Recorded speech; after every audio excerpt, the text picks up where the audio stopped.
खोट्या रेप केसमुळे आयुष्याची 20 वर्ष काढावी लागली तुरुंगात. सोशल मीडियावर साध्या एक भावनिक व्हिडिओ जोरात व्हायरल होत आहे.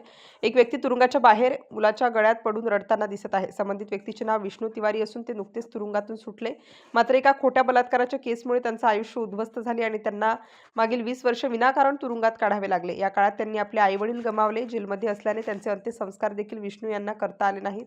उमेदीचा काळ तुरुंगात गेल्याने लग्न आणि मुलाबाळांचे सुख देखील त्यांच्या नशिबी आले नाही. एका जमिनीच्या वादातून विष्णू यांच्यावर एका महिलेने खोटी बलात्काराची आणि SC-ST कायद्याअंतर्गत केस टाकली होती. पुरेसे पुरावे नसणे, साक्ष-विरोधाभास, वैद्यकीय अहवालात तफावत असूनही विष्णू यांना 2003 साली जन्मठेप सुनावली गेली.